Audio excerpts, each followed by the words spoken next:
Hi everybody, it's Dandruff with your news Cartridge for Monday, August 28th, 2017. I hope everybody had a wonderful weekend. I played tons of PUBG, and I was on a podcast with Sid Alpha, I Am Patty Jack, and Sam Abbott, which I'll talk more about in the end card. Also, don't forget that this is the last week of shows before I take next week off. This week begins with reminiscing a little bit of my childhood because a game that I played a ton of back on the PS2, Rune, will be getting a sequel. It's called Rune Ragnarok and will be developed by Human Head Studios, the original creator of Rune. And then Double Dragon 4 is coming to Nintendo Switch, and you can keep it the fuck away from me because I despise all things Double Dragon, specifically Double Dragon 2 for both the NES and Game Boy. If you can stand the series, pick it up for $7 on September 7th. But we got into some hardware news with the PSVR getting somewhat of a price drop, but only in the aspect that you can now buy the headset bundled with the PlayStation camera. It goes on sale this Friday and has only been announced for US and Canada for now. And today marks the end of the original Xbox One because Microsoft has discontinued it and only the Xbox One S remains. Of course, the Xbox One X is launching later this year and pre-orders are currently being taken. Then on to a pair of news with two leaks, the first one being a possible Game of Thrones game due to it appearing on Target's website. Of course, it was quickly taken down, but a little bit of information that we did learn is it's being produced by Bethesda. Let me know if you're excited for a Game of Thrones game in the comment section down below. The other leak is for a game that we already knew may have been in the works, but is now truer than ever because concept art for Bully 2 has surfaced. It has a much different art style to the original Bully, but looks very much like something Rockstar would commission, and I'm pretty excited for Bully 2. Moving on to some Destiny 2 news with the file sizes for consoles revealed, and it comes in at just under 30 gigabytes on Xbox One and just over on PS4. No word on the file size yet for the PC version,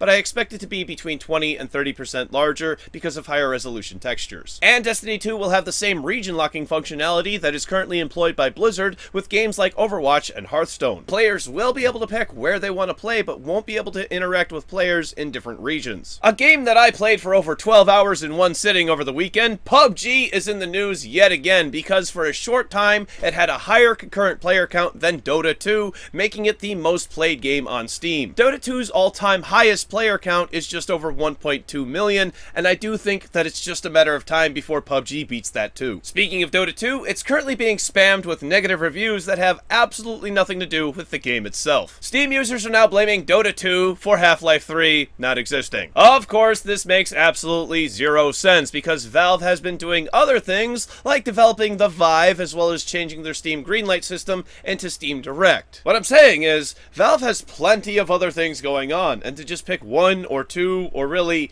any of their projects and to use that as a scapegoat for why another project doesn't exist doesn't make any sense. Then before we move on to the main topic today, we're going to talk about paid mods, because Bethesda rolled out today the Creation Club, which isn't paid mods, but instead mods you can pay for. Yeah, I don't fucking get it either. Currently, there are just 12 mods available, one of which is a set of horse-themed power armor, poking fun of the original paid horse armor mod for Skyrim. Personally, I do not think this is the way to go about doing paid mods, especially as a service, which this looks like it's trying to be. I've said it before that I am in favor of paid mods, but only in the aspect that I would like to see content creators get paid for their work if they so choose. Why can't we just have a platform that allows modders to charge whatever they want for their mods, including nothing if they so choose, and then just have that place take a percentage of each sale? This really doesn't seem that hard to me. Well, that brings us to our final topic today, and I'm just going to say it. Wargaming, the makers of games like World of Tanks and World of Warships,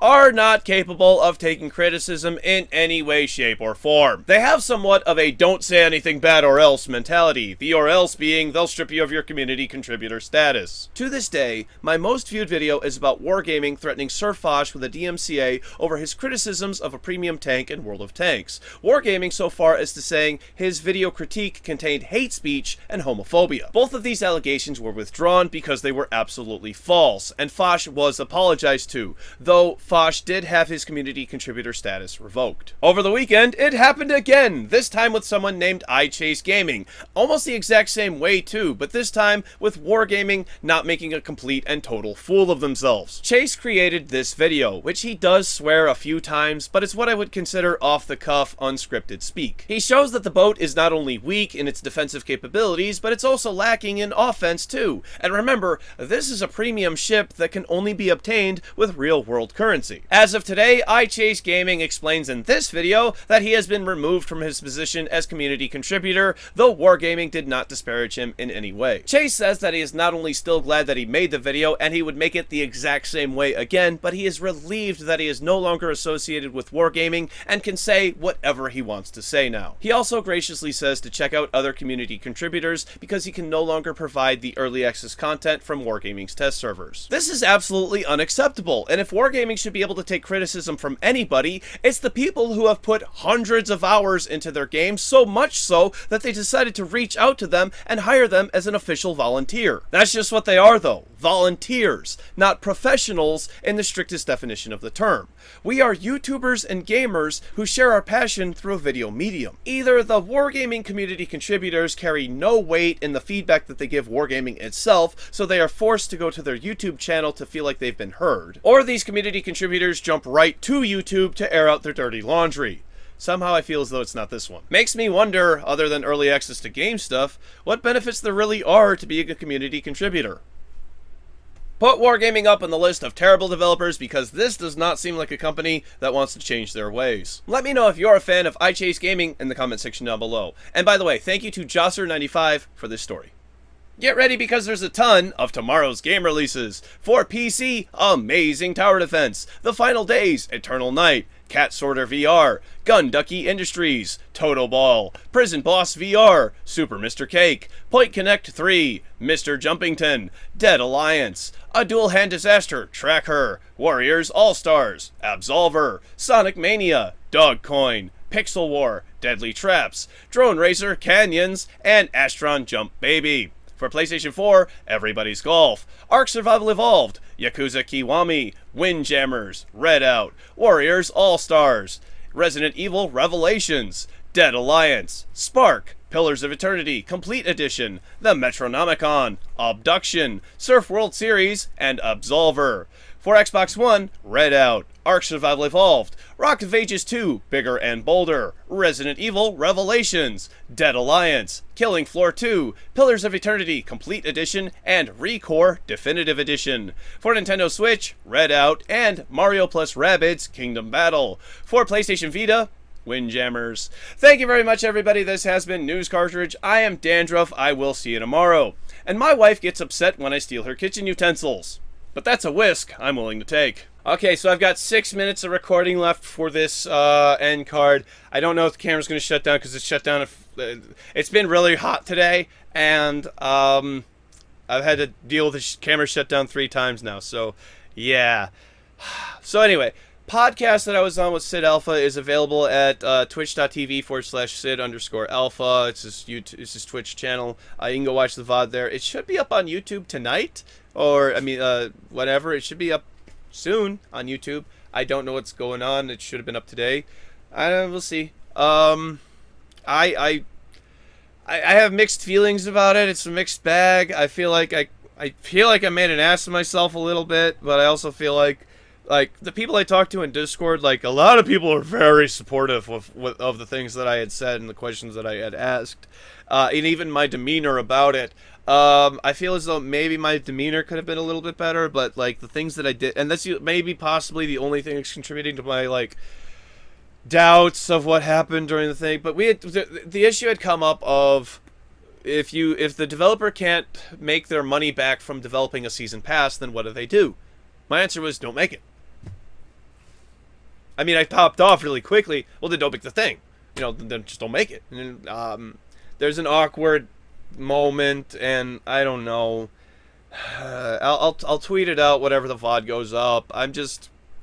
I feel really strange about it. I hope I didn't burn any bridges with Patty Jack or Sid Alpha. I would hope at some point in the future they would welcome me back onto their show. I